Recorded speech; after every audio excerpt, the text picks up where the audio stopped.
We are the Girls Who Gab. I'm Kassie. And I'm Bayley. And if you are listening to this or watching this, that means that baby number 2 is here. And that's super exciting. But also a little weird because I can't actually give you updates because this is pre-recorded. So updates will be coming later. Kassie will be kind of giving an update of everything on the baby and how baby and mama are doing and the new family of 4. So this is my last episode for now. And then I'll come back later whenever that happens. Not to worry, though. We will still have episodes. I will be having guest hosts almost every episode until Bayley makes her way back to us. So this is the beginning of the next segment of Girls Who Gab for now. Yay. Let's continue with the episode. Hello. We're here.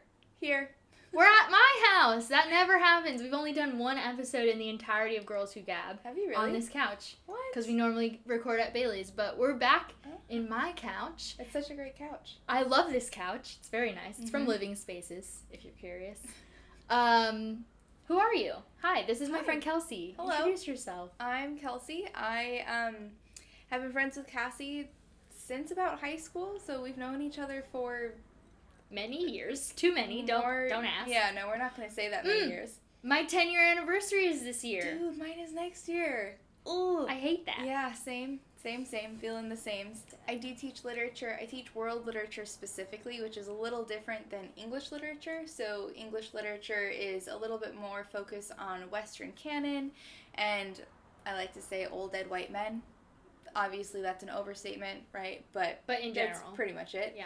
World Lit focuses a lot more on comparing literatures of the world, looking at genres of literature, so really opening up the minds of my students. I like to say that we are awake, alive, alert, and enthusiastic in our class. That's kind of like my little mantra here. So hopefully with this podcast, I can bring a little bit of that out to listeners. Yeah.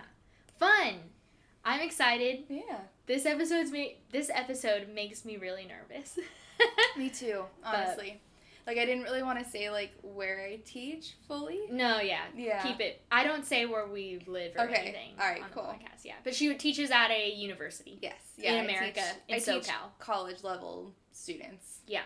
So before we get into the episode, I always first start with, what are we drinking? I forgot to tell you that before the podcast. But you brought some wine over. I did bring wine. We should show the bottle. It's a pretty bottle. I'll go grab it. This is Ava Grace Vineyards Fruity Floral Delicate Rosé 2019. If you're watching the episode, you'll be able to see the very beautiful bottle. And if you're listening, cheers to you. I hope you're having something to drink. Cheers. So that's what we're having today. We're halfway through this bottle. Yeah, we had a drink or two. Pre-episode. It's fine. We have a whole nother bottle of wine. We do. We're stocked. Yeah, and we might be able to go to 7-Eleven later and get some cheap wine to follow. Probably will happen. It probably will. We know us. Always what happens. And then we regret it the next day. There's no workout scheduled tomorrow, though, for me. True, neither for me. Yeah, Sundays are the day off. We'll get into that in a second. Perfect. Because the next segment is always our pour one out and our cheers to that.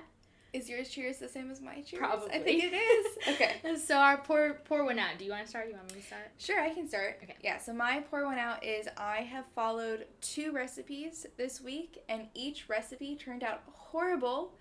I never really follow recipes when I cook. I kind of just throw things together, and it turns out pretty good. But these recipes have just been absurdly salty. Like, just not nice at all. But is it something where, like, the flavors underlying will be good, and then if you just mess with the if you try the recipe again, you could half the salt or something. Yeah, so one recipe called for 2 tablespoons of soy sauce plus an extra teaspoon of salt for not that much stuff to begin with, and I was pouring in the salt thinking, no, I wouldn't do this, but I'm gonna trust the recipe. It got lots of reviews. Oh, and it was too much. It was so and you're sure that you had because for me, I often find that I don't follow the pound of meat or the rice correctly. 100%. The thing that I screw up all the time is tablespoon and teaspoon when it's shorthanded. Oh, okay, yeah. I flip those around, but I was super duper sure. And it was so not good. It had potential to be really good though. So I think next I'll time redo try it without the salt at all. Yes. and see what happens. Yeah, because the soy sauce is good flavor. It didn't and it has salt. Exactly. It didn't need the salt. But that's and why then the other one was similar. Like, you could see the potential. It just was so salty. Yeah. Try it next time without it. I just made a recipe that did not go like yours did, because it was really, really good. It was that dirty rice that I posted on Instagram. And I love it. I'm like, oh, this is definitely going to be something we make all the time now. I love when you find something like that. And it's nice because Matt and I are both very much, like, chicken and rice are our standards. Yep. We do different, like, flavors of those two things together, but we do those a lot. Yeah. And so it's nice because this one has hot or spicy Italian sausage, so we don't eat that a whole lot. Yeah, different it's flavors. Nice to have, like, a different type of meat. Yeah, different base of the meal. Definitely. Yeah. Cool. My pour one out is that I really need to do my nails. It's a dumb pour one out. I've been having a good couple of weeks, which is new for me, so I'm happy about that. My pour one out is that I really need to paint my nails. I've been wanting to do it for like 4 days. Yeah. And Your toenails look good though. For some reason, so I painted these at the same time. My toenails always last way longer. This is, yeah. Yeah, I feel like that's a normal thing. It is a normal thing. Maybe it's not, I don't know. I just, like, these 3 don't even have nail polish. Yeah, I was nervous that we were going to be filming because I wasn't totally certain, like, what the setup was going to be for this. Oh, dang, and I was sorry. I was afraid that we were going to have to, like, do, like, a cheers, like, at the camera, and I had this, like, chipped red nail polish or something, so I, like, prepped for today. Nice. Oh, I'm not even wearing my ring, whatever. Oh. Too late. It's that's fine. All right. So that's my pour one out. Super simple. But cheers to that. Yeah, I have a feeling that ours is the same. Do you want to say it? Yeah, I've started working out, which is a good thing because I don't have a regular workout routine. And I've worked out for 4 days this week. I've done it all, the whole regime thing. I've done every part of it. Yep. It's been awesome. I've been kicking ass and taking name. Amazing. I feel good. My cheers to that is, like, on the back of that because we're doing this program together. So for those of you who don't know, because I have talked about this on the podcast before, but Sarah from Sarah's Day is a YouTuber. I love her channel in general. I love her Instagram. Like, she's very down to earth Australian. Have you listened to her podcast? I haven't listened to the most recent one, but yeah, I listened to the health code. I went way back to day one because I'm brand new. I don't do YouTube all that much, so like I'm super new to all of it. Her and Kurt are so sweet. They are. Their son, Fox, was born on my birthday. Aww, so I very easily know he just turned 2 when I turned 28. I love it. She has these 2 ebooks. Kelsey's following her first ebook, and I'm following the second. And they're very much in tandem with each other. They're clearly based on the same, like, timeline and regime. And you're technically supposed to be able to go from the first weeks to the second weeks. Yeah. Because they're named week 1 through 8, week 9 through 16. Oh, are they really? Oh, yeah. I didn't know that. And so I did week 1 through 8 a few, like, almost a year ago now, I think. Yeah. And then I started weeks 9 through 16 and I stopped at some point. So I haven't done her full complete second ebook ever before, but I've done a lot of the workouts in it. Because I also just will use them when I'm not following, like, a specific program. I'll just go in and, like, find one that's, like, a leg day or whatever. Yeah. So I'm very excited to be doing it, and we're doing it together, so it's nice to have, like, a partner of, like, support, accountability, support, all those things. Yeah. And I'm not really big on social media. Like, I don't make all those posts all that often. But I find that, like, I'm sending her, like, progress pictures, you know, or, like, the motivational pictures, like, oh, I don't want to do it, or I feel like crap, or whatever. But, like, just doing that, me and her, is the support and the motivation that I need. So it's really good. Yeah. Cassie's the best. You're the best. Oh, thank you. That was too much. That was too much for my heart. Yeah, it's really nice to have, because, like, I obviously, you know, and if you're watching this, you should be subscribed to my Instagram. Subscribed? You should follow. Whatever the fuck the right word is. They're all the names. It's fine. So I have been posting a picture every day for it, too. Because, have you? Yeah, so, like, I post, like, day 1, day 2, whatever. It's just, like, it's basically the same exact photo I post to you, although they are different. They're a little stylized. Yeah, a little stylized. Yeah. A little for the gram. Yeah. But just on my stories, not, like, on my feed. Yeah. And so, like, that in and of itself sometimes is motivating enough for me. It can be, but I do find that when I have somebody who I'm, like, it's partially motivating in the fact of, like, oh, I want to make sure I can send a photo to you. Right. But it's also, like, competitive in nature too. Yes. Like, I don't want to give up Right. first. Right. And like there are days where like you work out so much earlier than I do too, and I'm like, Oh, yeah. God, man, I like today You say that, but over this week it was only today and then one other day that I worked out before you. Out of the 4. I think I only had 3 workouts today. I only had 3 workouts today. Or this week. This week, Yeah, Monday, Wednesday, Saturday. No, I had 4. Yeah, they're on the same days, so it's nice. Yeah, and you work out earlier than I do, and so I'm always like, oh, man, she beat me to it. I need to do it. I can't just not do it today. Yeah, my workout times tend to be either very early, like we're talking 7 a.m. By 7 I need to start or I won't have time. Mm-hmm. And like Mondays are even earlier because the Monday workout on the ebook takes longer, and like I need to be getting ready for work by 8. Yeah. Right now, which eventually that'll change because eventually I'll have a commute, and then I'll have to be working at like 5 a.m. Yeah, you have a long commute. Yeah, but it's either that early or it's like after work, so it's like 5:30. I do not like the evening workouts, but if it's all I got, then I'm gonna do it. Yeah, I kind of like it after I'm done teaching because I'm on Zoom and I feel like I'm, it's so exhausting. I equate it to a road trip where, you don't move when you're on a road trip. You drive like 6 hours and you don't move out of your seat. Right. But you end up exhausted at the end of the day, and it's because you're just taking in absolutely everything. Right. You're doing the same thing on Zoom, and so for me to get off of Zoom, do the half-hour workout, because honestly, it's totally about a half hour. Yeah.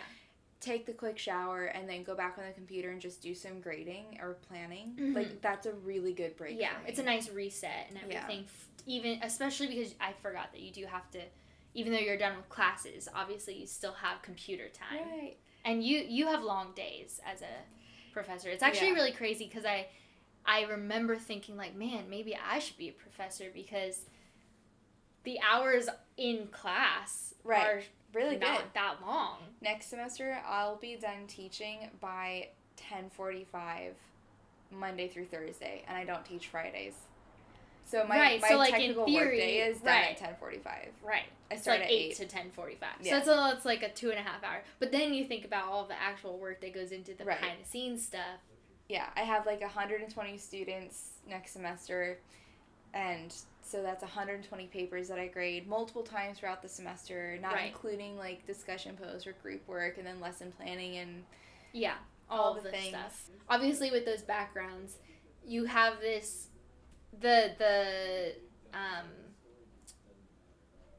the educational side of things, like the way that we look at things from that perspective when you're going into writing an essay or when you're studying something versus coming from my regular life on the internet is much more just like with BookTube and all of that. It's a very different vibe than what you get from a classroom. And I've had both experiences, so I don't know in this episode if I'm going to be playing devil's advocate with you or what, because we didn't really we didn't play towards I have it. Notes, and she's so ready. Yeah, I haven't seen exactly what you're going to bring up, but that was why I wanted to talk about this episode because I really struggle in general with both sides of this, with the side of completely separating the art from the artist. And the reason that initially we talked about this episode a long time ago was because of the JK Rowling stuff that happened. And I don't necessarily want to go too deep into that. If you don't know what happened with JK Rowling, please look it up. Shit went down. She's a fucking psycho. I'm sorry. I'm really upset with her. I'm a huge Harry Potter fan, and it's really upsetting that all of this has happened. And so I'm still trying to decipher where I stand when it comes to something so personal to me. I mean, this is personal. At this point, with my history, with what Harry Potter means to me, it's deeper than just some author that said some bullshit, you know? So, and I know that you have that part similar. So, the umbrella of the reason that I wanted to do this episode is because I'm still struggling with, do I never read Harry Potter again because of what's happened or whatever, or do I say fuck it and who cares? That also seems wrong. Both seem wrong. So I'm still in this middle range of what the fuck do I do? Yeah. And obviously that's a very specific reason for the beginning of this topic. That we're not going to be focusing on JK Rowling in this episode, but that's the start of where this conversation happened from. You and I have had conversations in the past specifically focusing on JK Rowling, but there have been many other instances recently regarding specifically cancel culture. But cancel culture, it's slightly different from separating the art from the artist. Yeah. So that idea I don't really have notes on, but it is something that I talk about with my students because it's a practice that we do in literature. Mm-hmm. Not all the time, but there is merit to doing that. Yeah. So I don't know, should we just kind of jump right in, transition into this now? Yeah. Okay. Let's go for it. So starting with separating the art from the artist, what the reason why this is important is because, especially if you're looking at literature, but also honestly if you're looking at a film or a song or a painting, it takes years to produce art sometimes. Sometimes it takes a couple of days. Sometimes it could take a couple of hours, honestly, but regardless of how long it takes someone to create the art, that person in the time that they're creating the art experiences things that changes their perception. So they're not the same person at the start of creating as they are at the end of creating versus 20 years after creating. Mm-hmm. So as far as looking at literature, it's really important to understand and recognize the context of the time period that something was written. Yeah. Notice how the text is influenced by current environments or time periods or politics or economy or whatever it is. But then also recognize the text for what it is. Yeah. Right? You have was it making what was it doing? Exactly. All of that is what you're talking about, right? I'm sorry. Oh, no, you're fine. To interrupt just quickly, I do want to preface this whole conversation that not only will we have different opinions, but we will have different opinions. For those of you who aren't watching, who are only listening, what I did there was point to me and Kelsey, but also me and the listener, or us and the listener. So, and I don't want anybody to feel like just because we don't have the same opinion doesn't mean that you can't grasp something from it. And I'm sure that we could grasp something from your opinions too. So, especially if you're watching on YouTube, feel free and please do comment down in the comment section below about this topic, and as we're talking, what we're thinking and all of that, make a whole narrative on there. I want essays. Obviously, if you don't have that much opinion, don't do that. But if you do have that much, please feel free, because I don't think that any of this discussion can happen in an easy 10 minutes, which is why this episode's probably going to be long. Yeah. And why the conversation isn't only even going to be this episode. This is such a big thing. And the thing is, too, this is a big conversation that has no conclusion. And I don't think anybody should be watching this thinking that, here's the answer. No, there is no answers. And this purely is, here's the conversation. Here are different sides of it. What are your thoughts? And honestly, this is how I approach teaching as well. I'm kind of, I'm coming at this episode feeling a little bit like I've prepped for a class. Mm-hmm. Not that I feel like I'm teaching anyone anything, but I'm creating a space in which people can have a conversation. Yeah. And that's how I conduct my classes. So going back to what you were saying. One example that I like to give is a day tripper, wine and words. Those are a thing that are going to work wonderfully. And we're going to have today. another glass in a second. Holy moly. Then you add on alcohol to the whole thing that I just prefaced this, okay. It's going to be fine. But there's a graphic novel called Day Tripper, written by Fabio. There's also a film based on it. Is there really? Yes, it's really great. Someone told me about this, and I tried looking it up, and I couldn't find anything. So we need to do outside. It has watching Joseph Gordon-Levitt in it, and that other guy that's also famous that I can't think of his name. It's not very helpful. I don't know what his name is, but he's in a lot of things. He's in a lot of action movies. Anyways, graphic novel, Day Tripper. What? Okay, I need to know this then. Mm-hmm. Whatever the film is. Anyway, Gabriel Moon and Fabio Ba and Gabriel Moon. I always mix their names up. Anyway, this graphic novel is all about life and death and how the graphic novel itself is a meditation on mortality. So I like to challenge my students by saying that what if when they started writing this book, they hadn't experienced anyone close to them who had passed away, but throughout writing the book, they experienced a death that was close to them. That would then change the direction of the art, right? So at that point, where do you separate the art from the artist? Because obviously the artist is influenced by something that they've experienced, but the text does also stand alone on itself and offer theories and readings and meditations on this single idea.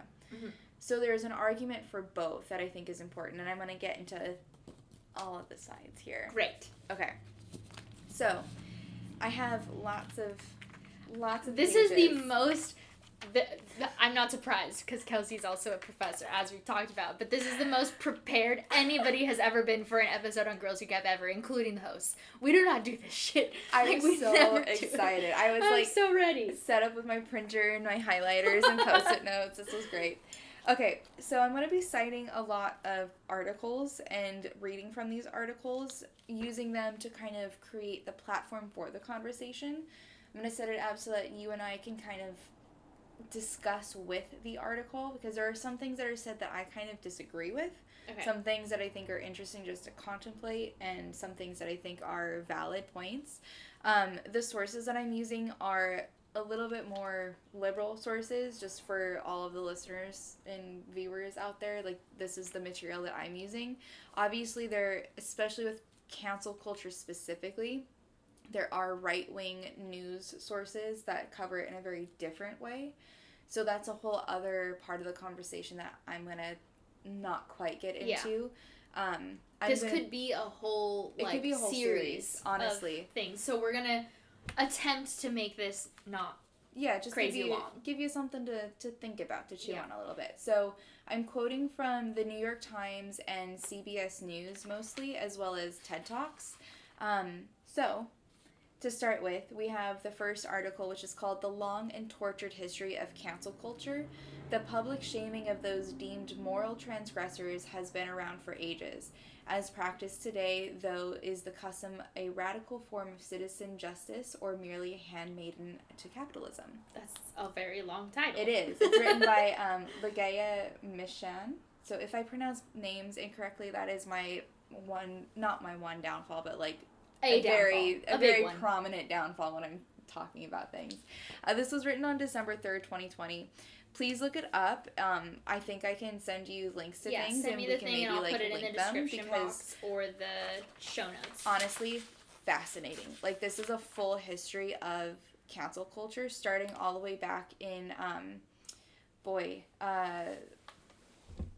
I mean, it references like ancient Greek literature. It starts with China, and how China has kind of their own perception of this, and it started in Eastern cultures. Yeah. So it's not an American thing. It's not an American thing. That's fascinating. Or not a current thing only. It's not new. So it originally, and I'm not fluent in these languages, so I'm not going to try to pronounce this, but please look at the article yourself. But basically, this whole idea started with this loosely translated idea of, like, consuming human flesh. And it's not necessarily... What? No. Not consuming human flesh, but again, that's like a loose translation because English language doesn't support Chinese translations fully. So in the early 21st century, a decade into the experiment of the public internet, which was introduced in 1991, and with Facebook and Twitter not yet glimmers of data on the horizon, a new phrase slipped into Chinese slang. And this is where Ren Rao Saoswo, I believe... I could be terribly mispronouncing that, and I'm really sorry if I am. When I said, like, consuming human flesh, that wasn't fully accurate. The reason why I say consuming is because there's, like, an element of zombie in this, like, in the translation, so that's why my brain went to that connection. Anyway. Interesting. So, a new phrase slipped into Chinese slang, which literally translates to human flesh search. Again, English translation is not the greatest between these two languages. Just like any language translation is hard. Into English, because let's be honest. Interpreters are great. Yep. Okay, so the wording was meant to be whimsical, suggesting the human-powered equivalent of what were then fairly novel computer search engines. In English, the nuances are lost. No zombie infliction was intended. A request would go out for Wangmin, which again, words I can't pronounce, but that's known as web citizens. Or in this case, the more intimate Wangyu, which are web friends, internet users sharing a common passion or cause. So remember, this is early days in the internet, right? Yeah. So this is pre-Twitter, pre-Instagram. Yeah. This is something that Matt would know. Yeah. Not us. This is like, because we came up like at our kid age would have had this. Yeah. My first internet experience was like DisneyChannel.com and like the like Lilo and Stitch sandwich game. Or things like Club Penguin. Yes. Yeah. So those are all really not early starters, but a similar idea of like using and those are the kid versions. Exactly. Because there were adult things going on too. So using the internet as a means to come together, right? As a kind of ad hoc detective agency in order to ferret out information about objects and figures of interest. So this honestly, like in China in the early years of the internet, this, according to this article, is what the internet was used for uncovering and unpacking and looking closely at individuals. This makes sense in Chinese culture, right? Especially considering how the Chinese government is run. Think about China's government in the 1990s. That's all research that you can do on your own. But looking at that community and that culture at the time and seeing the internet as a tool to unpack and learn. Yeah. Like, it was basically, you don't have the service provided in schools because of what's going on in the cultural and historical moment. So they're using the internet to go around all of that. Right. So a little bit further on in the article, there's a person named Wei Wei Shen, who is a founding article at the Tsinghua China Law Review, who made a subtle argument in a 2016 essay noting that the human flesh search was a grassroots effort and thus far more likely to arise a collectivist China as opposed to go it alone America. So this is where the article is saying that there's an expected divide between Eastern cultures and Western cultures, because us Western cultures in America specifically, we're very we're independent, we have our own liberties, yada yada, and there's more of a collective attitude in these Eastern countries. However, this article points out that this is the American way, being a collective, right? We call it cancel culture. That's where the collective is. Because cancel culture truly is the coming together of people agreeing to cancel a person or a thing or an idea. And this comes into a really interesting perspective on the anthropology side of things. Yeah. Not necessarily that we studied this going on when I was still in school, because this was it's not that old conversation. Unfortunately. It is, or fortunately. I'm going to show you. It is old. Well, right, but I mean, it wasn't a popularized thing. No, it wasn't part of our conversation. And so the anthropologist perspective on what she's talking about, on what you're talking about here with collectivists and individualists, and how Americans still are collectivists in certain things, but we really claim this individualist overall mentality stuff, is because humans socially are very collectivist, and this individualist version of society that comes around, and you find this in a lot of Western cultures, is more new than the collectivist perception of social interaction with humans. So when we look at older, like we're talking about not current, not Chinese now, we're talking about older societies that we have histories of, whether they're written, oral, or if we're looking at like the sign, like paleontology or archaeology of it, there's not a lot of evidence to see that individualism would have been highly viewed, because you're by yourself, you're dying. Like, exactly. We're talking like way, way long time ago, when humans are first just groups of people trying to survive in the wilderness with no gatherers. Yeah, exactly. Hunter-gatherer stuff, where the individual is irrelevant. Yeah. Oh, that makes sense. So that's a newer thing. I'm not saying it's good or bad. I'm saying that's newer. Yeah. So even then the human nature calls to that collectivism, because that's where we start from. So there's an interesting part of this, and I'm going to get to it later in this article, but yes, so there is the element of the collective, but there's also the element of human error, flaw, and guilt. Of course. So the use of a scapegoat, right? Oh, putting the fun. blame. So if a collective is feeling guilty on something, to place that guilt onto an individual in which the collective can then feel okay and their morals are restored. And like I guarantee that anybody who's listening to this has experienced that. Yes. Whether it's small, this is like family, the cliques at school, internet groups. Yeah. Like it doesn't matter. You can see this happen all over the place. Yeah. Anytime you were like an angsty teenager and it felt like it was you against the world. Right. Yeah. Or if you are a teenager and you're seeing situations like little stuff come up that turns really big. Right. All of that stuff is stemming from the same absolutely base. Yeah, absolutely. Okay. To continue on, because this is the longest article that I have, all but right. I feel like it's important because again, it's like the history of cancel culture, so it sets the tone for this. Great. And I'm not going to read all of it. Guys, I have highlighted make sure you're parts. drinking. Yes, please do. Or if you don't drink, make sure that you're cuddled up with a snack. I don't know. And drinking water. Yeah, and drink some water. Yourself. You can drink whatever you want. I don't care. Okay. So the term is shambolically applied, the term cancel culture, to incidents both online and off that range, from vigilant justice to hostile debate to stalking, intimidation, and harassment. Holy shit. Any of the following might qualify. Outcries last summer over cell phone video footage of a white tech executive yelling expletives at a Filipino-American family at a restaurant in California, who this guy apparently resigned from his company. Speculations that a pop star's father was secretly a CIA agent and thus an accomplice to colonialism and genocide. Wow. Editors at the New York Times and the New York Review of Books stepping down after running controversial pieces that provoked dissent from their own staff. The suspension of a white professor who used Chinese word in class that sounded like a racial slur in English. A beauty YouTuber shedding close to 3 million subscribers in a single weekend after a colleague accused him of betrayal and emotional manipulation. He has since recouped these losses and currently claims an audience of more than 23 million. I bet I know who that is. Mm-hmm. I bet you know who that is. And far-right conspiracists dredging up an anti-Trump filmmaker's old, purely offensive tweets. He was fired by Disney, then rehired 8 months later.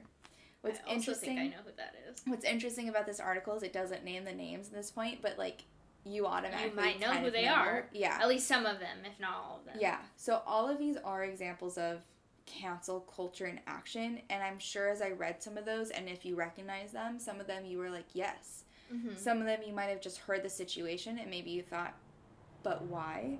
Mm-hmm. Like you wanted to know more, and maybe you felt like, but no.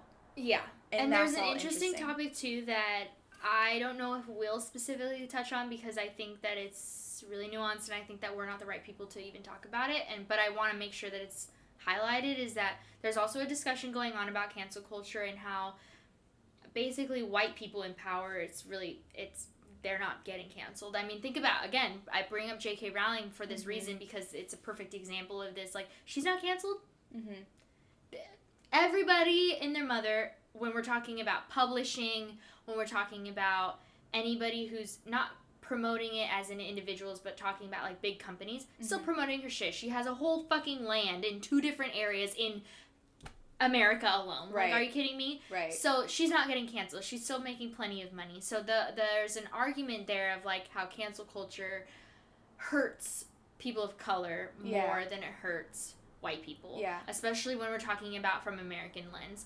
And so I want to point that out. Yeah. Just to know that is a discussion, and I don't know if you have anything in your notes that we'll talk about it, and if not, then it's okay. Yeah. But I want to make sure to be clear that I'm sure there are other podcasts or other areas where that is being discussed, and it's a really important thing. And again, this could be an entire series, so we don't 100%. We're not going to talk about every little, not little, but every going to talk about every facet and nuance of this. Yeah. Mm-hmm. Absolutely. And that is a huge component of it. I think I will briefly touch on that, but not in like a direct way. I think you can read into that component of this conversation. So once we spoke of call-out culture, it was at one time called call-out culture. Yes, I remember this, okay. But the time for simply highlighting individual blunders for the edification of a wider audience, as in a medieval morality play. So in the medieval times, there were morality plays and mystery plays. Morality plays were used primarily to incite fear into people, but that was also the religion at the time. So basically there were these troops of actors who would go around to all these different villages. One morality play in particular that I teach is called Everyman. These plays were meant to teach the teachings of God, basically, and fear you into living a moral life. So the present day similarity would be like preachers on the street? Like that kind of thing? Yes. Yeah. Like, you know, street preachers, that's what they're called, I think, from what I understand. But, you know, like that. Yeah, I would think, I think that's But it's just a different culture because obviously we're talking about a different time. Exactly, yeah. But I think that's a good comparison. Or like those who stand outside of Planned Parenthood or abortion clinics who try to... Protesters, yeah. Exactly, yeah. Terrible things. Yeah, so it's a little... I see the similarity there. So this article is saying that medieval morality plays and what they stood for have passed.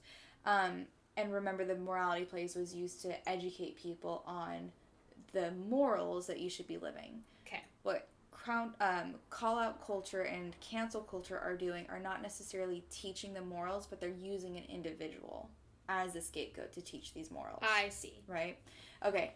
So those who embrace the idea, if not the precise language, of canceling seek more than pat apologies and retractions. So, yeah, you know, people who call out people don't just want an apology, they want more to happen. Mm-hmm. Although it's not always clear whether the goal is to right a specific wrong and redress a larger imbalance of power, or to wreak vengeance as a way of rendering some justice, however imperfect, to speak out against those existing mechanisms that don't serve us so well after all, to condemn an untrustworthy system and make a plea for a fairer one, or just the blood sport thrill of humiliating a stranger as part of a gleeful baying crowd.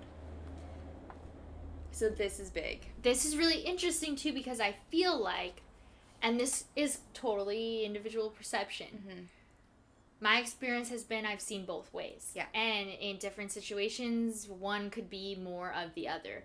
However, again, individual perception is somebody else viewing one that I saw, I'm not going to be able to quote it, but the one that sounded better versus the one that sounded worse, right? The one that sounds like you have a reason to do it versus the one that sounded like you're being an asshole. Yeah, you're seeking justice versus you're seeking vengeance and bloodlust or so whatever. Vengeance and injustice. So like I've seen ones that feel more justice and more vengeance. Right. And it's interesting to consider that perhaps my perception would be the opposite of somebody else's. So somebody else might view that same example as whichever one it wasn't, in my opinion. You know what I mean? This is where intent is key. Like, what is the purpose for canceling someone? And this is where it's important to, and I'll get into this a little later on too, but paying attention to context in which the canceling is happening. Right. So being awake, alive, alert, and enthusiastic, right, to all of these different elements that are playing into it. And not just jumping in because you heard that there's something going on, but rather... listening to the conversation. This is the reason why I don't like to do this, because I actually really like the platform of Twitter. Twitter is a really fun place to be sometimes, and I really do think it's useful. But when it comes to really serious conversations, like things like this, I find it really detrimental because, one, I feel like people don't link us back, whichever version of the word link you want to use. They don't ever link us back to the original reason that the conversation is happening. So all of these conversations are happening in the middle, because I hop on and I'm like, wait, what the fuck is going on? And no one is actually talking about the beginning. They're just talking about the now. And so all of that stuff gets lost, so then I can't even form an opinion on it because I don't even know who's involved, Right. or why it's involved, or who, when. Yep. All of that. So it's a hard place to be because it is. There are all these factors. Yeah. So this is called accountability culture. Different from cancel culture. Okay. So it's exactly what you're talking about here, the going back and the researching, and that's a huge part of it, but it's more like the idea that you're going to hold accountable a person for their actions rather than just giving a straight up judgment call. And when I talk about this, I want everyone who's listening to be clear that I've been both. Like I have jumped in and made assumptions, but I've jumped in and just assumed that whatever's happening right now is the way that I also probably feel. Right. And so just assuming that that's right and jumping on in the bandwagon and going for it and being loud and proud about it. And I've done that, and I've done the opposite, and I feel like and I don't mean for this to sound patronizing, but I feel like the more I age, the older I get, the more I'm like, I'm not saying shit until I actually know what the fuck is going on.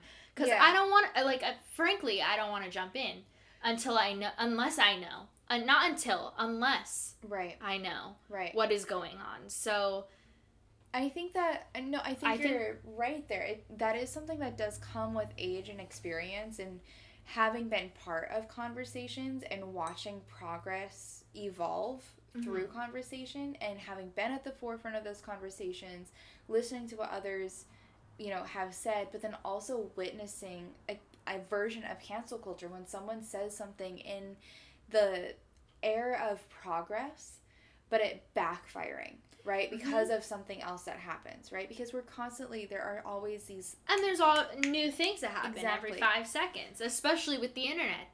The longer we are here... available to do shit like this. So it's easier to sit back and listen to the conversation and chime in when you have this well-rounded thought. However, I think you and I particularly have to be aware of our place also as white women and the platform that we hold. Oh, yeah. And then there's that whole part, too. Exactly. So, I don't want to be jumping over voices. And we can't be silent and allowing our platform to be silent as well. Yeah. So that's a whole nother nuance. This again. Is, yeah. This whole is nother all, series. all part of the conversation here, which is why this is... We're trying to just overview it, but we keep running in again, this episode is going to be really long because you continue to run into these moments of there's a lot more to talk about here. We're not going to talk about it, but there it is. That is an important part to know. To think on. And it's a hard, when we're talking about the part of being two white women, being two white, at least I do have not a big, but a platform. I'm not going to try to say that I'm a YouTuber. No, I'm not. But I've been around on the internet a long time and all this stuff, and it is hard to know when you're not doing enough versus when you're doing too much. Right. And I'm not trying to give you pity. Please stop if you think that that's what I'm trying to do. But yeah, it's a hard line to follow, and everyone is going to make mistakes, and the goal is to just do your best. And I think as long as you have the right hope and goal and intent in mind, I as long as you're willing to listen and be part of the conversation and recognize when you fuck up. Exactly. Own that and learn from it. I think that is when progress is happening most effectively. Yeah. Although cancel culture is not a movement, it has neither leaders nor membership, and those who take part in it do so erratically, maybe only once, and share no coherent ideology. It's persistently attributed to the extremes of a political left and a fear-mongering specter of wokeness, itself a frightened term originally derived and then distorted from the Black vernacular woke, which invokes a spirit of vigilance to see the world as it really is. And again, whole another series episode that we could talk about the word woke and so if you different generations that think things about it. Yeah, this article does cite an interesting text that I haven't read, but it's now on my TBR. Apparently, the term woke was first introduced by William Melvin Kelly from the 1962 text or essay, If You're Woke, You Dig It, in which he noted how words change with the color of the people who use them. Mm-hmm. So that's, I've heard of that. there you go. If you're interested, definitely check that out, because that concept in itself goes along with my teachings of being awake, alive, alert, and enthusiastic. Yeah. Right? But yeah, so basically what that is saying right there is that this in itself is not a movement because there's not a leader. It's a collective culture. Right. So that's the difference that is being said. However, I kind of disagree with the use of the term movement, because it truly is a movement. Like, it's a progressing and moving and growing I feel like event. A good term to use would be like it's becoming a societal norm. Yeah, that would be a good way to describe it. Yeah. Okay. Cancel culture doesn't exist because it has always existed. All right. So this is where they get a little historical. All right. Keep here. going. In rumors, whispers, and smear campaigns, and censorship and retribution are far worse when sponsored or tactically sanctioned by the state, as with the imprisonment and kangaroo court convictions of those exercising free speech under totalitarianism, or the blacklisting and barring from employment of suspected communists in the United States in the 1940s and 50s. A collaborative effort between the House Un-American Activities Committee and an eager-to-please private sector. The speed, sloppiness, and relative anonymity of social media haven't created a radically new strain of bullying. They just facilitate and exacerbate an old one. And some would argue that it's not bullying at all, but the opposite, a means to combat abusive behavior and exploitation of power, and a necessary corrective to the failure of the state to protect its citizens. Mm-hmm. There's a lot to unpack there. So what that's basically saying is that cancel culture in the idea has existed for a really long time, and the examples that they give are specifically like the communist example, mm-hmm. communists in the U.S. So that was cancel culture, but like in your neighborhood, right?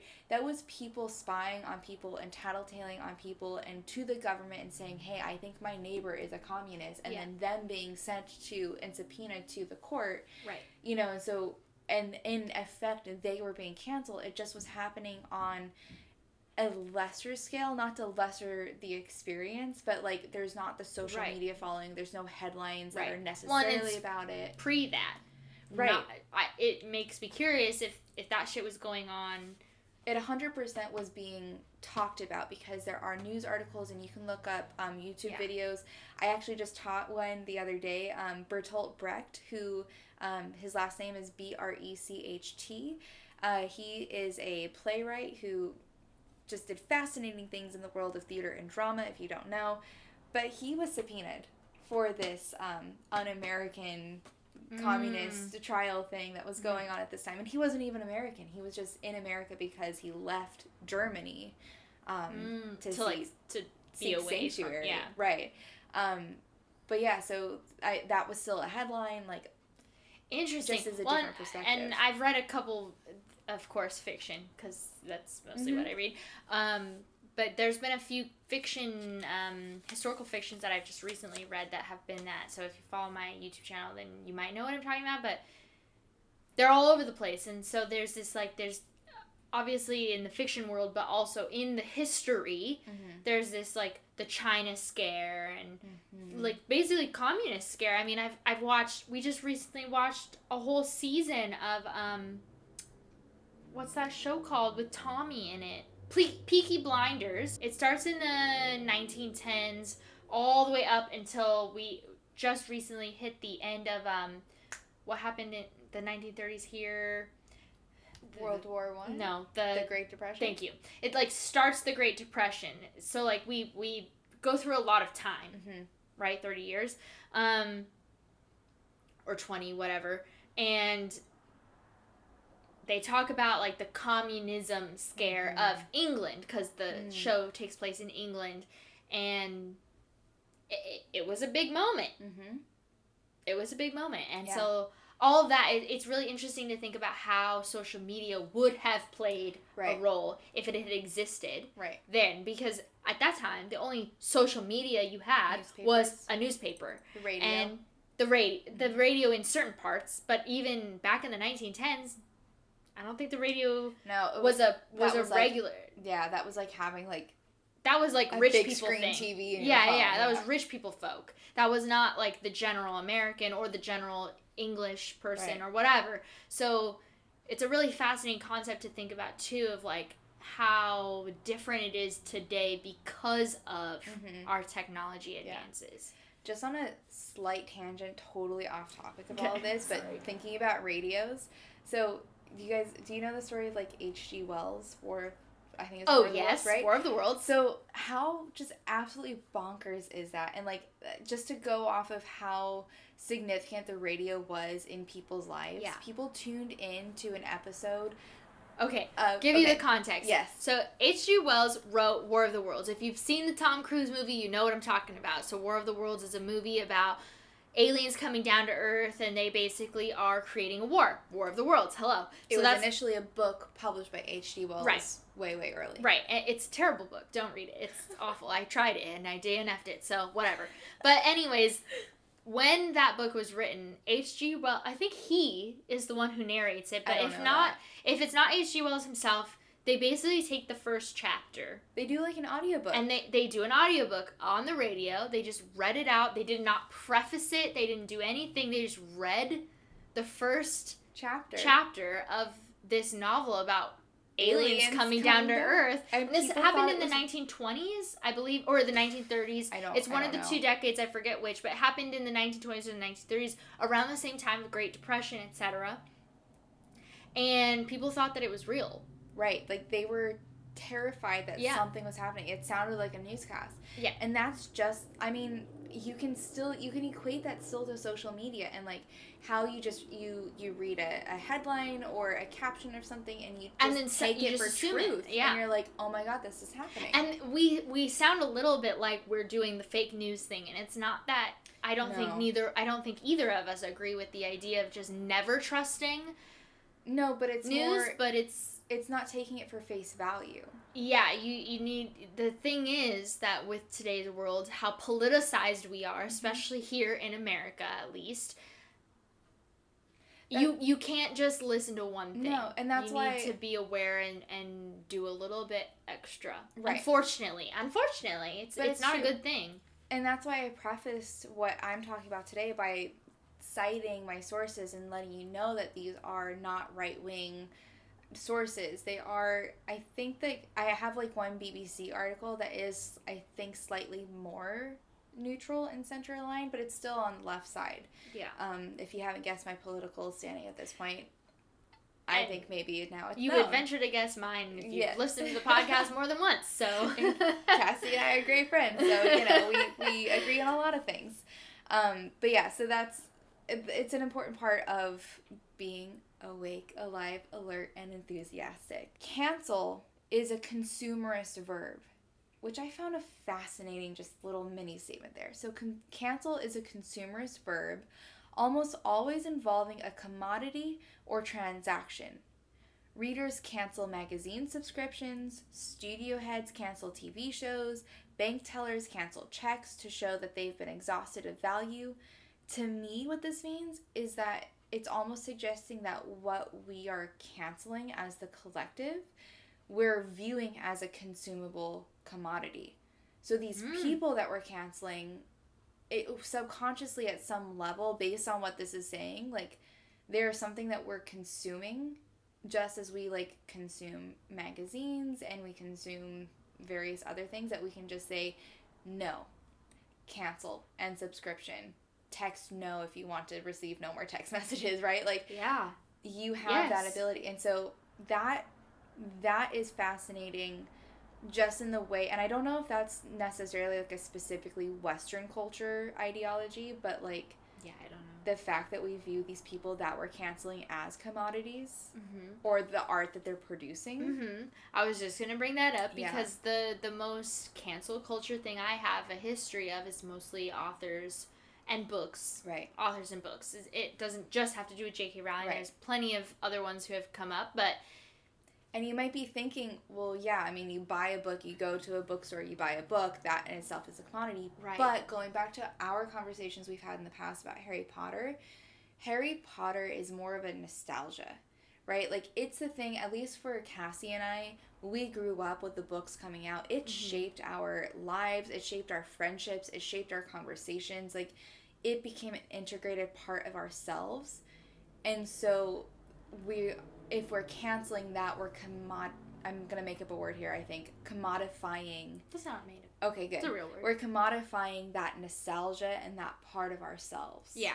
And that's where my whole struggle lies. Is that it's really hard to not only separate the art from the artist, but to separate the art from my entire life. Yes. And there's only one of those in a million, right? Like, and not everyone is going to have Harry Potter as that background, but plenty of people do, considering how big of and the a phenomenon she is. The time period that we're in, too. Right, of course. Yeah. So, to move on in this article, I'm still in the same article here. In Cast, The Origins of Our Discontents, which was published in 2020, I think it's a book or maybe an article. But the American journalist Isabel Wilkerson reaches back to the book of Leviticus to examine one of the mechanisms underlying hierarchy and the instances of exclusion. So this is where we see cancel culture existing before it had its label, I guess. Yeah. So it existed in the realm of the scapegoat, which was a literal goat, according to this article. Again, this is the research I did. A literal goat ceremonially endowed by the high priest with, quote, all the guilt and misdeeds of the community and driven out into the wilderness. Mm-hmm. That's a biblical section of the Bible. I'm referring to the anthropologists in the room to... That has nothing to do with the anthropology. That just has to do with people that I've known who told me about the Bible. I don't know. There we go. We have something. Third person telling. So, apparently, again, according to this article, the scapegoat originally did come from this idea, right? Of, like, putting all of your guilt onto a thing and allowing that thing to leave, and thus leaving your guilt with someone or something else. The Greeks also practiced this, a kindred rite using a human sacrifice that has a Greek name that I am not good at pronouncing. I think it's pharmakos, but I could be, again, mispronouncing that. So this human sacrifice was beaten and promenaded in the streets before being exiled, which was considered a kind of death. This was at once a diversion and atonement, a way for a dominant group to label the other as evil and cast that evil out, as if it would then no longer abide within them and they could not imagine themselves free of blemish, as Wilkerson writes. So there's this weird mirroring effect here that's happening that this author is arguing. Basically, what I believe is being said here is that you see yourself existing in or fearing some of these immoral deeds, and as soon as you get a whiff of another person having done or said these immoral deeds or actions or words, then you have then a scapegoat or a pharmakos that you can project that fear onto or anxiety onto and say, look, this person does it so much more than I do, or they said the words that maybe you were thinking or feeling, and you could then feel better about yourself because you're recognizing that it's wrong. Yeah. And you can place that wrongness onto someone or something else that can be exiled. Which could be brought back to that thing we talked about, people of color versus white ladies like ourselves. There's a commonality there of, like, a lot of white people tend to just post the... performative protest? Yeah, performative. The performative, like, here's some links, and then that's all they do. Right. It's relevant in that sense. Yeah. So this just shows that this cancel culture practice, it's not new, but the content, context, and platform that it's practiced upon are new. Okay, yeah. Okay. Yeah.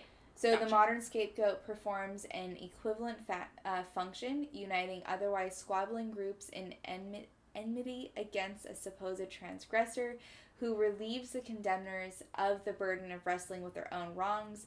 So no longer is it acknowledged, however, tactically or subconsciously, that the scapegoat, whether guilty or not of a particular offense, is ultimately a mere stand-in for the true culprits responsible for a society gone askew, ourselves and the system we're compliant in.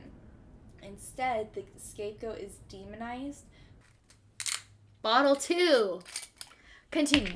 Okay, so my thought here with this is, when I was initially reading this article, where is this guilt coming from that this person is talking about? So my question became then, is the guilt that we're feeling coming from our indulgences into the art that is created by the artist who's canceled? For example, to place it on Harry Potter again, you and I grew up reading it. Mm-hmm. We massively indulge in it. So when there is a cancel culture surrounding the artist, do we feel guilty for having such strong connections to the text? So then, because we have this guilt, we want to instinctively place it onto someone or something, i.e. this scapegoat. Mm-hmm. So we place it onto the artist who created it. Mm-hmm. And I think that's true. I think that's happening. The second you said it while we were on break. Yeah. Because I was to like, recollect the thoughts. Yeah, I was like, that's exactly what I'm feeling. And yeah. I'm not saying it's wrong or bad or good or I think it's anything. I'm saying that's what's happening. And it goes back to human flaw and error, right? Like, we have these things that we are... Is it okay? Try that. Is it good? Yeah. Oh. We went to a Pinot Grigio. We're drinking Globerati, Italy. Again, for those who are watching, there's the bottle. It's delicious. You should get some if you're capable of. Or if you want to, too. Mm-hmm. That. It's not the bottom shelf. It's like the second from the bottom shelf. We love a cheap wine. Mm-hmm. Okay, continue. Okay. So, that was my question. So the modern scapegoat, then, performs an equivalent function uniting otherwise squabbling groups. I think I just read this. Yes, I did. Okay. So, these expulsions are necessarily public, which is something of a historical regression. When the colonial theocracy, and this is where I get really historical here, so bear with the words that I'm going to say. When the colonial theocracy of 17th century America gave way to the Enlightenment and democracy, penalties as spectacle, whippings, arms and legs trapped in stockades and pillories, Hester Prynne's Scarlet A, that fell out of fashion. Okay. And as the British journalist John Ronson notes in So You've Been Publicly Shamed, which was written in 2015, were largely abandoned as a government-mandated punishment, although they continued in extrajudicial forms in the lynchings of Black people from Reconstruction through the 1960s. Mm-hmm. So basically what's being said there is that we did the scapegoating thing to the extent in which we were causing bodily harm onto people. Mm-hmm. And up through... Publicly. Yes. Specifically. And, it references, again, the whippings, arms and legs trapped in stockades, and Hester Prynne's Scarlet A. That eventually stopped happening, and the government got involved. However, that didn't necessarily mean that it wasn't still happening, right, because it was happening on Black bodies. Right. So we have a two-part here, because we have again the fact that this is a discussion that's different for people of color versus white people in general. We're talking about cancel culture in general, but also we're talking about the history of this. It's very different. We have these public stuff that's going on up until, current day. Like, we could talk about George Floyd. Like, are you kidding me? So that's all there.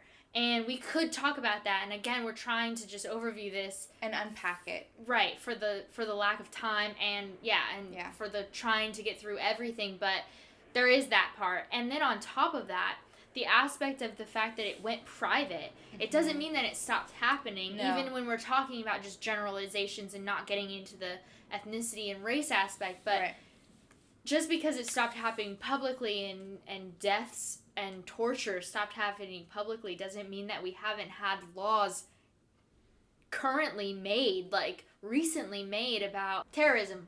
Oh, okay. Thank you. Yeah. I'm like, what's the word for that thing? There's a lot of different words that could probably fit that. Yeah, seriously. But so like all of that goes private. Terrorism, torture of suspected terrorists goes private. And again, that is a big conversation that can be involved in race and ethnicity and stuff, but... And not just private. I kind of want to change your vernacular there, simply because it's not something that's It's something that happens in the private, but it's more aligning with this scapegoat mentality, right? Right, so, like the publicity of it, like, or you create this image of an enemy or a terrorist. Okay, you're talking about a different part. What I'm talking, so you're talking about, yeah, I agree with you. Okay. You're talking about like the idea that we, what's the other word that I'm talking about? Where we assume anybody with a head wrap is a terrorist, like prejudice, like prejudice or bigotry. Yeah, but no. The word profiling? Thank you. Okay. That's one. We profile people, so that is, I think, in line with what you're talking about. Mm-hmm. But the thing I'm thinking of how it went, it's not, when I say private, I mean it's not like we're publicly watching execution and torture. It's all behind closed doors. Mm. But the CIA or the FBI or whoever the fuck is doing it is still doing it. Mm-hmm. Like, we still have all of that. Mm-hmm. But us Americans, we like to pretend that... Right, we have TV shows like 24 Hours or... Yeah, or the one that Matt is currently binging that I fucking hate, Homeland. Oh, yeah, Homeland. I only House of Cards. House of Cards, mm-hmm. like, all that stuff. Kevin Spacey, cancel culture, Connected. Yeah, so, like, all that stuff, like, mm-hmm. we love to not see it. We don't want to see it. It's icky. Right. But that doesn't mean it's not happening. Right. The other important aspect to what we're talking about right now is we have now completely focused on Western culture. We initiated this by talking about Eastern culture and how Eastern culture bled into Western culture, but also recognizing that Western culture does this as well. So it's not East or West. I think it's just human culture to do this. Yeah. And you brought up the anthropological... to talk about the history of that. Yes. The overarching, timeline. Right. Okay. Continue. Let me continue. So, in keeping with the American ideal of self-reliance, citizens were expected to be attuned to their own sense of guilt. All right, so that's an American idea, right? The 20th century American anthropologist, Ruth Benedict... I love Ruth Benedict. Do we know her? Yes. Okay. Writing about cultural differences between Japan and the West, distinguished guilt as a legacy of Judaism and Christianity, suffering from the internal knowledge of having failed to live up to one's own pictured oneself, versus shame as the fear of external criticism and ridicule. Guilt guides conduct, even in the absence of social sanctions. When nobody knows you've done anything wrong, shame, quote, requires an audience, a social network to force you to change. So now there's a differentiation between guilt and shame. Because guilt, again, is something that you can feel internally. Totally internal. It's something that you can feel yourself like, oh my god, I can't believe that I enjoy this show or this film or this book series. I'm going to quietly project that guilt onto someone else. And that is where shame comes into play. And shame is the external expression of that feeling. Guilt is still derived from a communally agreed upon standard. Okay. And this is where, again, cancel culture is built up a little bit. So the act of shaming draws a neat line between good and bad, us and them, where, again, guilt is much more internalized. This article brings up The Lottery by Shirley Jackson, which we had to read. It's so good. I actually really like that book. I would love to reread it. I read it in 8th grade. Are you kidding me? Are you serious? Yeah. I mean, I guess we read The Giver in 8th grade, and that's also, like, similar themes, I would argue. But yeah.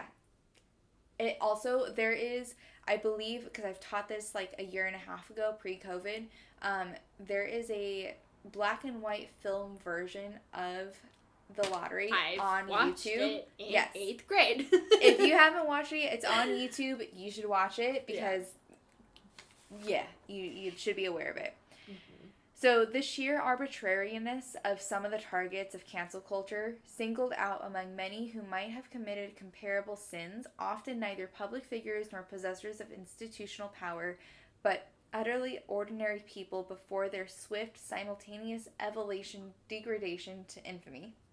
Lots of words there. Yeah, that was a lot of words. Lends to a ritualistic distance to the attacks, enabling a casual cruelty, as in the American writer Shirley Jackson's infamous short story, The Lottery.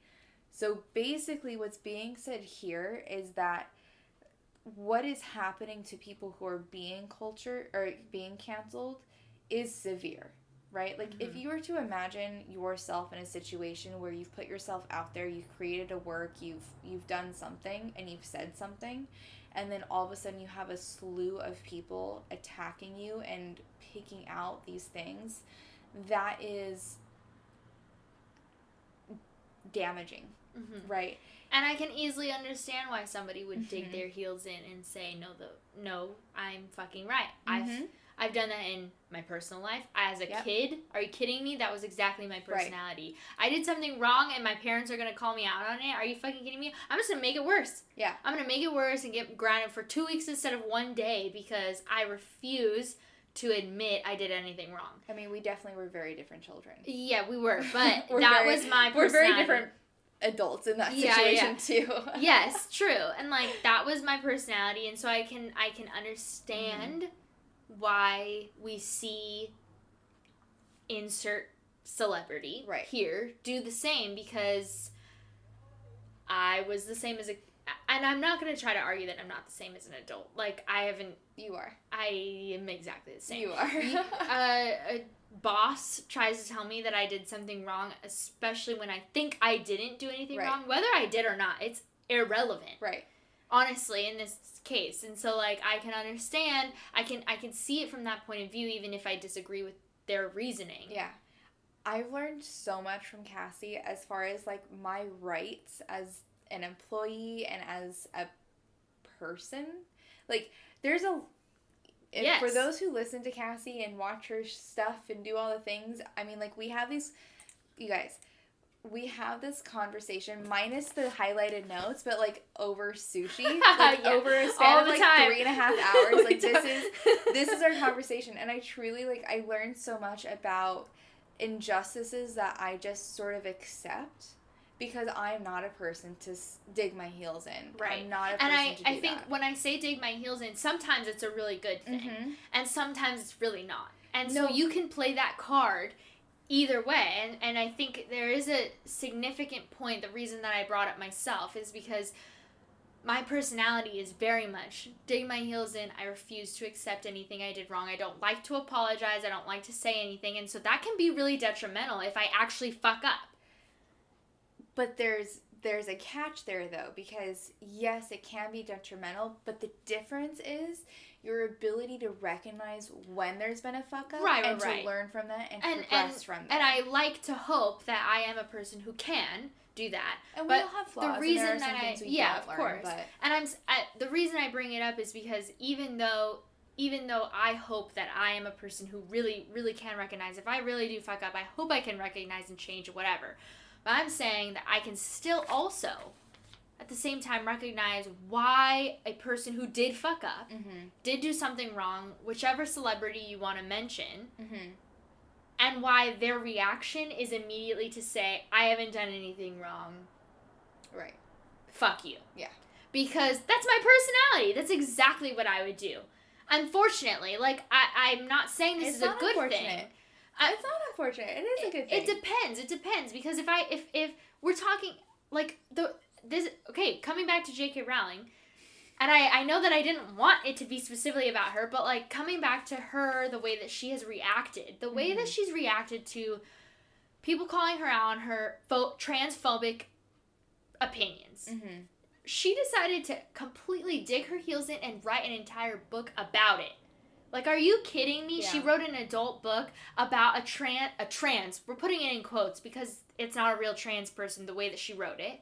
I haven't even read it and I already know that. Okay. She wrote this man who dresses up as a woman and is the villain. He's doing the thing that everybody's all terrified of, that trans people are doing, is that if you allow trans people into women's bathrooms and they're gonna assault or kill or whatever. That's the fear, right? That's the stigma. She just recently pulled out a book. I didn't know that she had written that book. That's what I Right. So she wrote a book. I don't know if this is exactly the thing, so forgive me if I'm not exactly naming the description of the novel. But basically, she wrote this book about this dude who's dressing up as a woman, and that's the villain. He's dressing up as women. That's the way he's killing people. That's what she did. She dug her heels in, and although I can logically step back and say I can understand someone deciding to just really dig their heels in and do that, I don't agree with her. Right. I don't think that was the best choice she could have made, and I definitely think that her publicist should have stopped her, but also she's the biggest fucking... She has no publicist. Are you kidding me? Okay, so there's intent, again, being brought up in this conversation, but also what you just said there about the publicist stopping her, I don't think that was the publicist's place. Well, okay, so there's a whole nother part of that. She is an artist, and she is expressing herself and her art in the way that she chooses to do so. Right, so, like... And I'm not saying that I agree with this art. Yeah. But I am...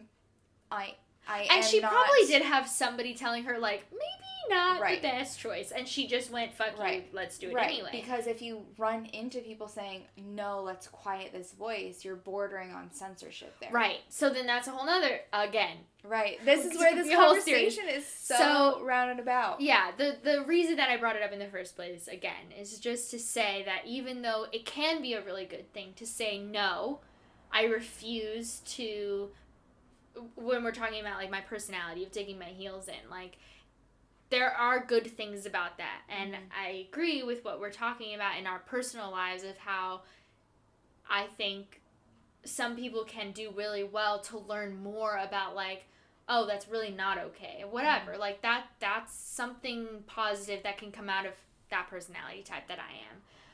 But on the other extreme of it, you see people like JK Rowling digging her fucking heels in and saying, fuck you, I'm going to write a whole book, this being my villain of that's the reason that she's being canceled, which you can't do to her because she's so big already. Right. So... Yeah. It's all encompassing. Right. It's pros and cons of one type, and that's why it's not to say one personality type is bad either. Right. You can it can come out in different ways in different people too. So yeah. Anyway, okay. So to round out that comment on the lottery, so just to briefly, for those who don't know, the villagers qualmlessly, which lit professor never heard that word before, but you know, whatever. Well, we're learning new things. You have no qualms about it. Oh, that's right. Qualmless. Yeah. Qualmlessly. Look up how that word is spelled. It doesn't look like the real world. Qualmlessly. Well, we all can't be Kassie, can we? I really like spelling. All right. So, when the villagers qualmlessly turn on one another of their randomly selected own... turn on one of their randomly selected own. Sorry. Yes. So that's what happens in that text. Basically, there's a lottery that happens. One person randomly picks something, and that person has something horrible happen to them. It's like the Hunger Games. It is. It truly is. Okay. So there is a French philosopher named René Girard, or Girard.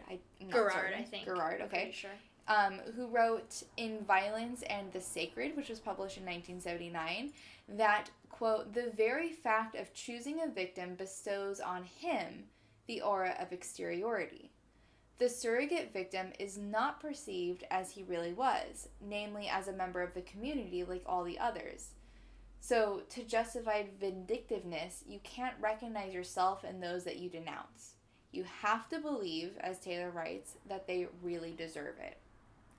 So, what is interesting here is up at the top here. What's interesting is that I think we have an interesting place in being able to separate ourselves from well-known people and artists like JK Rowling, because the likes of you and I will probably never meet JK Rowling nor be at JK Rowling's financial level or success level. I like to think that we're beautiful, wonderful people, but let's be honest and real in the real world, right? So this person that is disconnected from us is a person that we can more easily other. Right. And that happens in celebrities all the time. Yes. So, and we're not going to get into it, but That happens with celebrities all the time. And that's part of this, and that's part of why, like, cancel culture, it did exist, like this article previously mentioned, with the whole neighborhood situation and the communism, but we know it more severely today with regard to celebrities. Yeah. And that's really fascinating. Again, whole nother episode. Yeah. Okay, so skipping down a little bit, if you're following along in the article. So compared to these authoritarian regimes, however, cancel culture is rudderless, a series of spontaneous disruptions with no sequential logic, lacking any official apparatus to enact or enforce a policy or creed. If anything, it's anti-authoritarian. Historically, Westerners do not approve of informing on behalf of the government and its enforcers, giving the act shaded names like snitch and narc, the latter explicitly defined in an 1859 British slang dictionary as someone who breaks faith. Children are advised not to be tattletales. So we're more comfortable with whistleblowers who speak out against powerful people than we are against tattletaling against ourselves. What cancellation offers instead is a surrogate, warped mirror version of the judicial process, at once chaotic yet ritualized. It's a paradox reminiscent of the mayhem in medieval Catholic traditions of carnival or misrule, wherein the church and governing bodies were lampooned and hierarchy appended, all without actually threatening the prevailing hegemony and even reaffirming it. That whole part, I don't really have a whole lot to say. It's just really fascinating, right? Just play that back. Like, go back and re-listen to it. Re-listen to that section because that's fucking fascinating. Yeah. Just keep going. Okay. And again, I'm reading this verbatim from this article, so we'll cite the article. You can read along with it. This article is on point. You should. I don't agree with all of the things that are said, but it's a good read. All right. This is a long chunk, so bear with me. Can I read it? Yeah, you can read it. Where do I go? From here down to there. Oh, God. Okay. Yeah. Why did I volunteer at this exact This is a long one. Okay. Interrupt as you will. It's instructive that, for all the fear that cancel culture elicits, it hasn't succeeded in toppling any major figures, high-level politicians, corporate titans, let alone institutions. Those most... Pause. Go. That's an interesting statement, too. Claiming that this hasn't toppled any high-level figures, because in our lives, in this world of social media, who are high-level figures? They're often celebrities and those who craft and sort of dictate what we buy, what we consume, how we view our lives, how we talk about things. Mm-hmm. But what the high-level figures here is referring to are, like, high-level officials who actually have, like, legislative enforcement on our lives. Yeah. Well, and it's interesting, too, because either way, haven't really been toppled. Again, right. Coming JK back to Rowling. JK Rowling, yeah. Somebody with that much stature is not going to be toppled by us talking shit about her on Twitter. Right. As much as we wish it would. And, yeah. Okay, continuing. Those most vulnerable to harm tend to be individuals previously unknown to the public, like the communications director who was fired in 2013 after tweeting from her personal account an ill-thought-out joke about Africa, AIDS, and her own white privilege. She landed another job 6 months later. Or the data analyst who was fired last spring after tweeting in the wake of protests against the death of George Floyd in police custody. I can't believe that it was long enough ago for this December 2020 article to have talked about it. Mm-hmm. Death of George Floyd in police custody, a study that suggested that riots depressed rather than increased Democratic Party votes. His employer has denied that the tweet was the cause of his dismissal. Oh, okay, we're going to get into some good things over here, because I read a couple things down. Although both situations reveal less about the impact of cancel culture than the precariousness of at-will employment, in which one can be fired for any reason, whether legitimate or not. The more power someone has, the less affected they are. The British writer JK Rowling, one of the signatories of the Harper's letter, has been publicly excoriated in the past year. I don't know what that word means. For expressing her views on gender identity and biological sex, but people continue to buy her books. This is exactly what we were just saying. Disgraced high-profile comedians who've returned to the stand-up circuit, not always repentant, have been rewarded with sold-out shows. When the mighty do fall, it often takes years, coupled with behavior that's not just immoral, but illegal.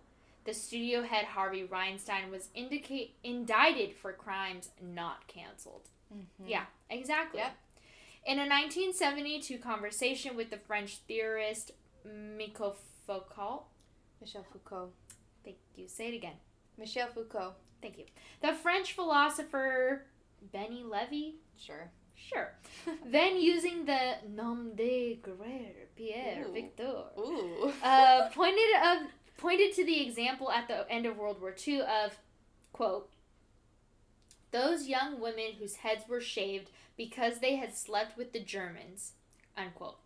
While a number of those who had actively collaborated with the Nazis went unpunished, quote, so the enemy was allowed to exploit these acts of popular justice, not the old enemy, the Nazi occupation forces, but the new enemy, the French bourgeoisie, unquote. In keeping a narrow focus on small-scale violations of the social contract, cancel culture has uncomfortable kinship. As the American essayist Megan Daum has written, to the broken windows, policing put into practice starting in the 1980s based on a theory of the American criminologists George Kelling and James Q. Wilson that posited that cracking down on minor crimes would prevent larger ones. Instead, it led to the scourge of stop and frisk, in which ordinary people innocent of a crime and disproportionately of color were routinely and repeatedly treated like suspects and searched, manhandled, and interrogated as such. Again, completely within that same realm of discussing the fact that people of color basically have a terrible time when we're talking about this versus the fact of specifically high profile white people, but white people in general, but especially white people like JK Rowling. Right. They're not going to be touched. No. You can call them out or cancel them all you want. They're not going to fucking get canceled. They're not going to go to jail. Right. Well, and as far as we know, JK Rowling hasn't done any crimes. But even if we were talking about something like Harvey Weinstein, it took years compared to stop and frisk, and we're talking about a random individual person of color who just so happens to have like a dime of weed on their hand, and then you get into the conversation of how weed is now legal, at least in California and in other states too, where no one's being released that are in jail right now for the same crimes that are now legal, that are no longer crimes. Like what? And the reason why I highlighted that entire passage, which was long, you read it beautifully. Thanks. Is because it shows that this concept of cancel culture, and I know the topic of this whole podcast is more separating the art from the artist, but again, we can't do that without talking about cancel culture. They're connected. It shows how ingrained this concept is in our, not just society and culture, but also within our institutions as well. And how those factors are feeding into our perceptions of people and how we choose to live, view, and pursue our lives. But not just choose to, how we're limited to viewing that. Yeah. Right? Like, there's a lot of dismantling that needs to happen. And that's what all these progressive conversations are doing, is dismantling what has previously been unknown. Which is why cancel culture is good, because we are doing the research, we're finding out wrongdoings, we're seeking justice, but then we're also, through this article, seeing the harm and like the misplacement of that. Yeah. I have a comment to say that I really struggle with in general, because it's a really complicated thing, I think. And I have my own complicated thoughts on it. But we get into this idea of, so for a lot of the conversation so far, we haven't talked about our political system, in America at least, again, both Americans here, whatever. There's this concept of innocent until proven guilty. Mm-hmm. And obviously that's how our justice legal system works. Mm-hmm. And I think for the most part it is a good thing, although sometimes it does fuck us up. Mm-hmm. And I think the cancel culture thing is really hard when we're comparing the two. It's kind of the exact opposite, almost. It's not the exact opposite. It's much more simple. We run to you're guilty. Right. Yes. Way faster than our justice system does. And I think the reason I bring all this up is kind of the preface of the fact that the question is, should we change how our justice system works? Right. Because the way our social system is working is very different. That's a really interesting comment. I think what would support that are conversations around vigilantes, like the Watchmen. Yeah. Yes. Right? Yeah. So looking at those people who are acting outside of the institution and the laws that regulate them to seek out justice, but then the question always is, who then decides what is moral or just or and immoral or we unjust. Can easily pull this back into the stop and frisk thing that just got Right. brought up. Right. It's like this could very easily turn into a very negative thing, very terrible thing. When we're talking about racial bias and things like that, like that all obviously can play a role, and that's why innocent until proven guilty obviously is important for that reason. Yeah. And I think overall, innocent until proven guilty does a really good job, or can do a really good job, when we're talking about more disenfranchised groups. Mm. And then on the opposite end, we're talking about Brock Turner and shit like that. Right. It can do the exact opposite when we're talking about privileged groups. Right, exactly. So it's a really, there's no hard and fast answer to what's the best choice, because there's all these nuances within. It's really difficult. And that's exactly why this podcast is not offering answers, but rather things to think on. So to continue on with this article, there is a parenthesis statement at the end of one of the following paragraphs. It says, fear of cancel culture is itself a moral panic. A moral panic over moral panics, one orchestrated on high over those generated extempore below. So basically what's happening here is it's basically what you and I were kind of talking about at the start of this episode, in that you and I were jokingly fearful of being canceled ourselves because of this episode of talking about cancel culture. Okay. So there's now become this like moment of fear to say anything, so we're almost self-canceling ourselves before the canceling is happening. Interesting. Mm-hmm. Very important topic, but we're not going to get into it probably. A little bit. Okay. A little bit. I'm ready. Although in cancel culture, the moral panics are roving and unpremeditated, so that means that you don't walk into creating art with the intent of being canceled. Right? They can still be exploited for the benefit of the dominant class. So long as the folk devils of cancel culture are plucked from the masses, or are merely artsy celebrities or subalterns or of politics or industry, the world stays essentially the same. So what that is saying is that the people who are being canceled, again, are these like big wig celebrities who are so far separated from us that we cancel them, we don't cancel them. It doesn't necessarily affect our individual daily lives. Mm-hmm. However, again, going back to when you were quote unquote canceling like your neighbors, you were spying on one another. That's when that was much more harmful to the individual, right? Because you were constantly worried in your daily lives about what you're doing. But you know, you wake up, you have your daily morning routine, you listen to the podcast you listen to, you subscribe to whatever you subscribe to, you go and get coffee with whoever you get coffee with, you talk about whatever you talk about. You're not necessarily always fully worried that every part of your life is going to be up for cancel culture. Right. Yeah. So cancel culture may have reached its apotheosis this September, and this was written in December of 2020, when a professor of history and Africana studies at George Washington University admitted online that she was white, not black, as she had been posing for her entire career. You should absolutely cancel me, she said, and I absolutely cancel myself. But then added, what does that mean? I don't know. Which essentially nullified the entire premise of cancel culture because she premeditated the canceling of her cancel culture. I didn't. Okay, I thought I knew who we were talking about. No, I know who you're thinking. I know who you're thinking about, and it's not the same person. It's not the same person. I don't believe. No.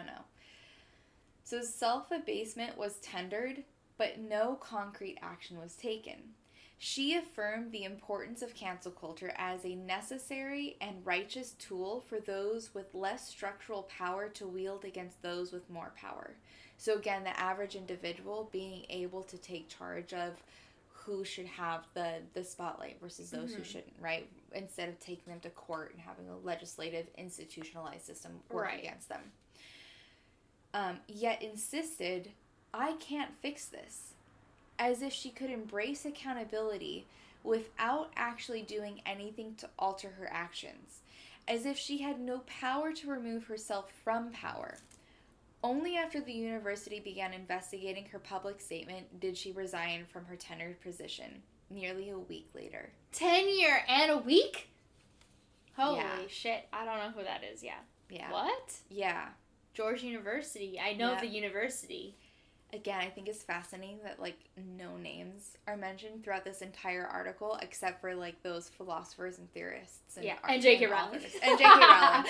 That's fair. She is mentioned. But, yeah, like, as far as these... But that also sort of plays into what the argument of this article is, at least at this point, that, like, almost like the layman at this point... is not necessarily the focus of cancel culture, right? Yeah. Like, this professor could easily have been any professor at any university, right? Professors are average people. They don't have celebrity followings. They're not making headlines. And yet here is this professor who is flipping the script of cancel culture, but in an uncomfortable way where we're like, ooh no. Yeah, ooh no. So on Twitter, people speak scoffingly of canceling themselves as a joke or a preemptive measure, which we kind still of did. happens today. Yeah, we honestly, we did that a little bit before filming this. We were like, ooh. Yeah. Ooh. Since presumably any of us could be canceled at any time, living in our glass Instagrams, leaving a spore of digitized gaffles behind us, the Canadian media theorist Marshall McLuhan eerily anticipated cancel culture in his 1967 book, The Medium is the Message. So if you're interested, there's a book for you. The title was a typesetter's error that McLuhan embraced, expressing concern before the first resource sharing computer network was even completed about the womb-to-tomb surveillance. I hate everything that's happening right now. Which was made possible by the electrically computerized dossier bank. I'm not sure what that is, but that one big gossip column that is unforgiving is basically what that is. The internet. Yeah. One big gossip column that is unforgiving. So, to round out that paragraph, instead of retreating into introspection and actually examining our own behavior, we submit to punishment and imagine ourselves thereby purged of both sin and the need to do anything about sinning. We emerge clean, or so we let ourselves believe we emerge clean. Mm-hmm. And we do that by perpetuating our guilt, our shame, our insecurities, our immoral thoughts, etc. onto those within the limelight. Fascinating. I'm almost done with this section here. So, Twitter cancel culture's main arena is not the digital equivalent of the public square, however touted as such. We think of it as an open space because we pay no admission to Twitter. True. Forgetting that it's a commercial enterprise. True. And we could talk about the social dilemma on Netflix all day long, but we're not going to do that today. So go watch it. It is a commercial enterprise that is committed to herding us in, keeping us reined in. Dude. We are customers, but also uncredited workers doing the free labor of making the platform more valuable. Dude, watch The Social Dilemma. Have you seen it yet? No, I haven't. Okay. I know. Okay. For those of you listening, if you have not yet watched, and for you, if you have not watched The Social Dilemma, I need to preface this because this is exactly what it's about. Yeah. The whole point of The Social Dilemma teaches us that you as a person on whatever social media you want to talk about. This quote is specifically talking about Twitter, but it doesn't matter. Instagram, TikTok, Facebook, it doesn't matter. Reddit. All of us, we are not the person who's buying the content. We are the thing that's on the rack. And the person that's buying the content, the commodity. The person that's buying the content is the ads, the business of the ads. And so whether you're talking about YouTube too, like all of those things, the people, the business that wants the ad on whatever thing, that is the person whatever platform is catering to, because that's who's fucking paying. And we are the commodity. We are the product. Our viewership, whatever, that is what The Social Dilemma is about. And I could do a whole episode about it, but we're not going to do that. The point is... Maybe in the future. Yeah, we're not going to do that today. The point is, watch The Social Dilemma because it's fucking fascinating, and also it has to do everything with what you just what you just quoted. Yes. Because we're not the value. No. And again, Kassie pointed out correctly, most of what this episode has been me reading from this article, which you should all read because there's much more in this article that is absolutely fascinating. We are just lingering on and discussing parts of it. Do you have one more quote? One more to round it out. Before we round out the quote, I do want to say we've decided to do a part 2. Because it's a very long episode. One article. We got through the longest article, the most dense article, even though it is really fascinating, but the history. So this is going to be part 1 of this episode, and then we're going to do part 2 with everything else that has to do with more of the discussion-based stuff. Yeah. Because as Kelsey said, a lot of it does have to do with, like, kind of, this is the quote, this is what it brings up, what are we talking about? Right. That's going to be the next episode. Yeah. So please subscribe and everything to wherever you're listening or watching, and we're going to keep going. One more quote to round it out. Yep. We're not going to do a quote at the end of this episode. This will be the quote for this episode. So here's a literary reference as well, so do your research, check it out. For now, this is the circus that states us, that keeps us from waking to the truth of our life and glowering toward the barred gates.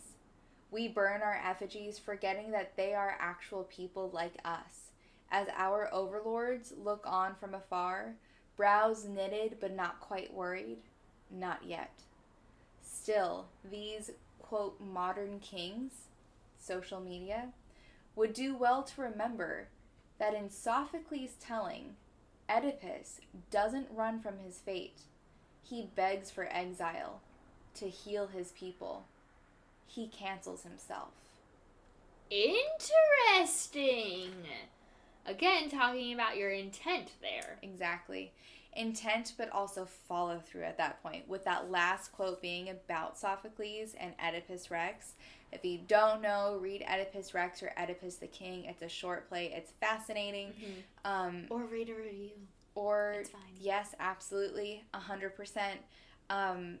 This idea of owning oneself and actions. And again, learning, progressing, listening, and growing. Yeah. The interesting point I think of that for me is that the idea of cancel culture, the idea of separating the art from the artist too, I guess, but really the cancel culture aspect of it is like, when we cancel someone as a group, does that person actually learn anything? Right. Or are we just making ourselves feel better we about will everything? Get into that in the next episode. I'm so excited. Perfect. So, again, no real ending to this episode the way that we normally do, but there will be a part 2 coming up. Thank you to Kelsey for joining. Thank you for having me. You're welcome. Do you want to, plug anything? Be awake, alive, alert, and enthusiastic individuals. You can follow me on Instagram if you want. I just mostly post stuff about my dog sometimes. But it's at Simply Kelsey Lee. Yeah, it'll be That's linked in it. the show notes Yeah. or in the description down below. So as much as you want to subscribe to there, subscribe to Girls Who Gab, of course, for the second episode. I hope you guys enjoyed. This was a mess of an episode, I feel. But it'll be a perfect episode. It'll be fantastic. My first podcast. First podcast, so please like and all the things. We're gonna go. We cheers at the end of the episode. Okay. Cheers.